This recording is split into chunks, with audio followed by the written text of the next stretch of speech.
aad iyo aad baad u mahadsantihiin bahda telefishinka qaranka jamhuuriyadda Somaliland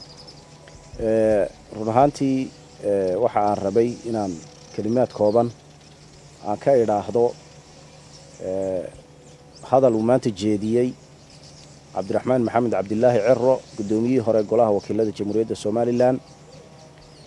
iyo rag la joogay halkaasi oo iyaguna hadaladooda qaarkood inaan wax ka idhaahdo marka u horeysa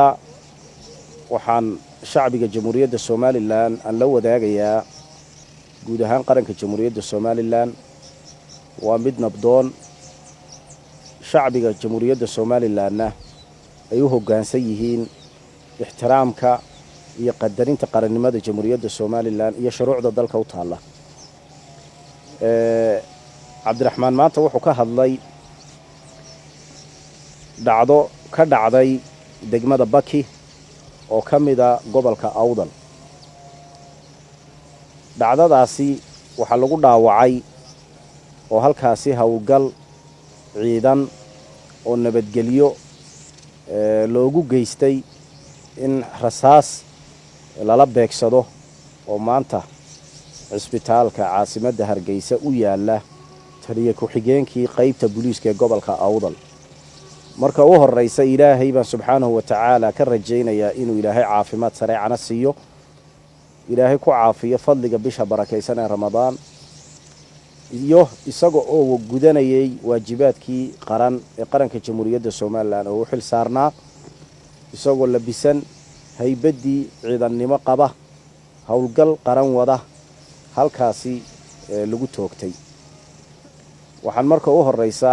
shacbiga jamhuuriyadda Somaliland u sheegayaa dhacdadaasi inay hay dhacdo dhiila leh isla mar ahaantaasina aan aad iyo aad uga xunnahay aniguna aan dadkii booqday aan kamid ahaa Ilaahayna aan uga rajaynayno inuu caafimaad sareecana uu siiyo caafimaadkiisina Ilaahay subxaanahu wa ta'ala uu soo celiyo ayaan Ilaahay subxaanahu wa ta'ala ka baryayaa dhacdadaasi waxaa lagu soo xidhay oo inoo waxa weey waajiba marka ay dhacdo dembi baa dhacay dembiga dhacay waxa ka ratimaya in baadhis ciidamadu sameeyaan kadibna dadka ku eedaysan la soo qabto cidii dembi yeelatana dembigeega lagu qaado cidii aan dembi yeelanna xorriyadeeda ay hesho waxaan aad iyo aad uga xumahay in Cabdiraxmaan uu ka baaqsado inuu soo eego taliye ku-xigeenkii qaybta booliiska gobolka Awdal oo maanta dhaawac halis uu ku yaalo taasna uu ka doorbiday waxaan jirin iyo wuxuuna xogogaal u ahayn inuu la soo istaago markaad oday tahay mas'uul qaran tahay dalkan madaxtinimo aad ka rabto wixii lagu sheego kasta lama qaato waxa la sameeyaa inaad hay'adaha madaxda qaranka aad la xidhiidho cid khusayso kadibna warbixinta lagu keeno iyo wixii aad isleedahay shacbiga la wadaag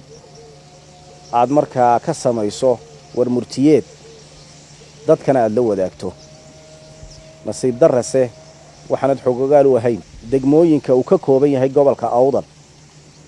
adiga oo waxa weey ruqi halka ay hoos timaadana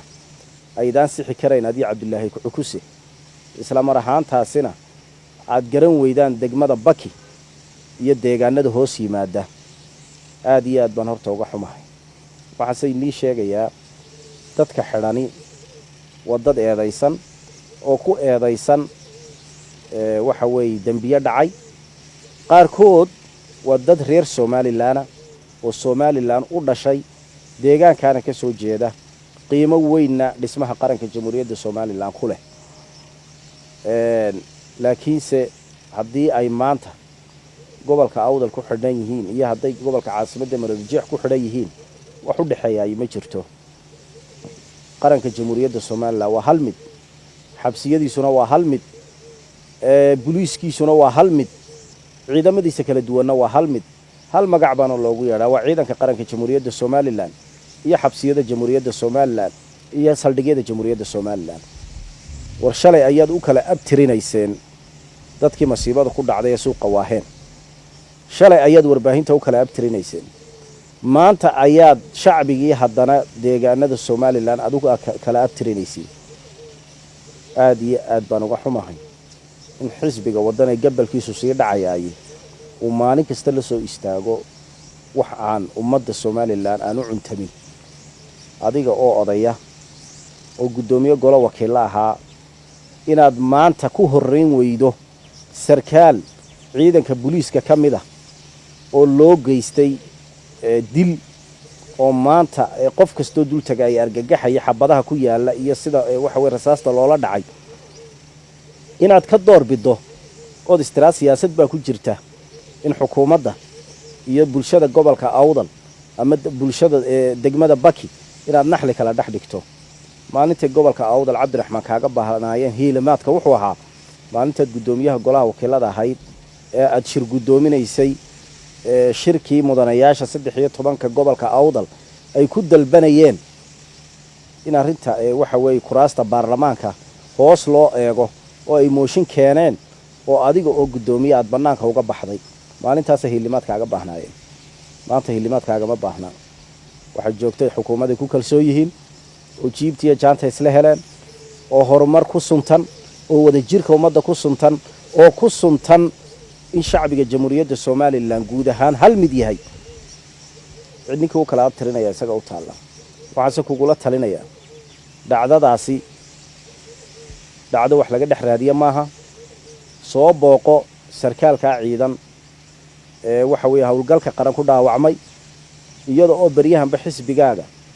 ay caado u noqotay gacan saarka ciidamada jamhuuriyadda Somaliland iyo wax ka sheegooga iyo in waxa way aad taageertaan marka saraakiil ciidan sida maanta oo kale waxa weeye ciddii dambiga ku eedaysan aad dhiiri geliso anad ka baaqsato sarkaalka dilka loo geystay ee maanta ka dhaawacmay qaranka jamhuuriyadda Somaliland inaad dareen odaynimo iyo xisbinimo iyo qarannimo intaad u muujin weydaan aad mikrafoon gidaarada la istaagtaan oo tiraada waxaanu soo booqanay dad ku xidhan isha boorama waxay ku xidhan yihiin jamhuuriyadda Somaliland waxay ku xidhan yihiin deegaankoogii waxay ku xidhan yihiin madaxdoodii bay la joogaan waxay ku xidhan yihiin saldhigyo kamid ah saldhigyadii waxa weeye qaranka jamhuuriyadda Somaliland lahaa wax allaaliya u dhaxeeyay ma jirto cid allaaliya cid idinka waxa weeye niiga baahan inaad waxa weeye u hadashaan ma jirto iyaga kalsooni ku qaba qarankooga iyaga kalsooni ku qaba madaxdooda iyaga kalsooni ku qaba xukuumadooda wax allaaliya waxaad ka dhex raadisaan yaani jirin balse waxaan u aragnaa inaad siyaasadii iyo dambaskii shalay aad fadhanayseen suuqa waaheen inaad maantana saldhigyada fadhanaysaan wax allaaliya wasay niga banaani ma jirto dhacdadana shacbiga jamhuuriyadda Somaliland waxaan u sheegayaa dad la iska soo xirxiray ma jirto dhacda lagu soo xiray baaris baa socota baaristana hay'adaha ku shaqul kale ayaa loo deynayaa maantana waxa yaala dhaawac baa yaala halisa oo maanta sarkaal weyn oo inaga dhaawacan yahay marka aad iyo aad baan uga xumahay adigu inaad maanta waxaanad hubin inta lagu dhaado halkaas soo istaago sida iyo sida